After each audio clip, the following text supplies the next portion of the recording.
एकलव्य यांच्या कथा आपण खूप ऐकलेल्या आहेत। सगळ्यांनाच माहिती आहे की गुरु द्रोणाचार्यांनी पांडवांना शिक्षण दिलेलं होतं आणि हे शिक्षण देताना त्यांनी अर्जुनाला वचन दिलं होतं की तू जगातला एकमेव असा समुद्र राशील की तुझ्यासारखं कोणता समुद्र होणार नाही। मग त्या वेळेला अर्जुनालाही शाश्वती होती की आता जगातला सगळ्यात श्रेष्ठ असा समुद्र कोण असेल तर मी एकटाच असेल। हे माहिती असताना एक दिवस आपले द्रोणाचार्य आणि अर्जुन जंगलामधून शिक्षिकवणीसाठी चाललेले होते आणि एक अचानक त्यांच्या डोळ्यासमोरून एक बाण जाताना त्यांना दिसला। तो जो बाण होता तो एका कुत्र्याच्या तोंडाला स्पर्श करून गेला होता।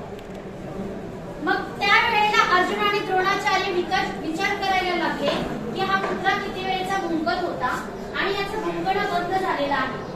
त्यावेळेला त्यांना आश्चर्यचकित झालं की असं कोण आहे या जंगलामध्ये की ज्याने या कुत्राचा त्रास देत होता भुंकून ते बंद केलेलं आहे, असं कोण आहे।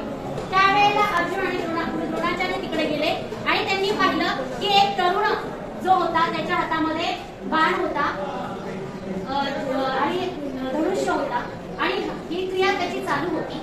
त्यावेळेला त्यांना प्रश्न पडला, त्यांनी म्हटलं की कोण आहेस, एवढी महान विद्या त्याच्याकडे आहे की हा भुंकणारा कुत्रा केवळ त्याने भुंकणं बंद केलेलं आहे, त्याला कुठल्याही प्रकारची त्या कुत्र्याला इजा झालेली नाहीये। म्हणजे असा एकमेव धनुर्धर माझ्याकडे होता आणि आज माझ्या डोळ्यासमोर असा धनुर्धर आहे की ज्याने कुठल्याही प्रकारची इजा न करता त्या प्राण्याला शांत केलेला आहे। मग त्यावेळेला तो म्हणतो की गुरु द्रोणाचार्य मी तुमचा शिष्य आहे। द्रोणाचार्यांना आश्चर्य वाटलं की माझे तर शिष्य मला माहितीये, मग हा कोणता शिष्य आहे। मग त्यावेळेला एकलव्यांनी सांगितलं की गुरुदेव ज्या वेळेला मी तुमच्याकडे आलो होतो काही कारणास्तव तुम्ही मला नकार दिला होता माझं शिष्यत्व पकडण्याला किंवा आपण माझे गुरु बनण्याला, त्यावेळेला मी आपला पुतळा बनवला आणि रोज मी आपल्या या पुतळ्यासमोर नतमस्तक होतो आणि तुम्ही जो काही विद्या तुम्ही शिकवत आहे त्याचं मी अवलोकन करतो आणि मी माझ्या पद्धतीने म्हणजे तुमचं ज्ञान मी अंतर्भूत करण्याचा प्रयत्न करतो। मग त्या देऊ शकलो नाही की जगातली सर्वश्रेष्ठ धनुर्धर म्हणून तो केवळ कृतीतून किंवा पाहण्यातून किंवा जी गोष्ट त्याला फक्त दिसत आहे त्याच्यातून तो अवलोकन करत आहे।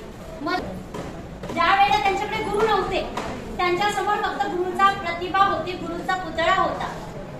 आपण तेच करतोय आणि आपल्याला तेच करायचं। आपली प्रतिमा त्या विद्यार्थ्यांच्या मनात असायला हवी, म्हणजे आपण उपलब्ध जरी नसलो तरी आपला विद्यार्थी शिकला पाहिजे। ही गोष्ट सांगण्यामागे हाच उद्देश होता की आपल्याला फॅसिलिटेटरची भूमिका आपण आता आपल्या विद्यार्थ्यांना प्रदान करणार आहोत। आपण एक फॅसिलिटेटर म्हणून उपलब्ध आहोत। शिक्षक किंवा शिक्षकांनी शिक्षण दिलं तरच विद्यार्थी शिकू शकतो ही संकल्पना आपल्याला बंद करायची आहे। मी वर्गात उपस्थित नसताना देखील माझा विद्यार्थी कसं शिक्षण घेईल याच्याकडे मला म्हणजे माझं अवलोकन असायला हवं, मी त्या गोष्टींची जाणीव मला असायला हवी। याच्यासाठी ही गोष्ट आपल्याला सांगण्याचा प्रयास केला।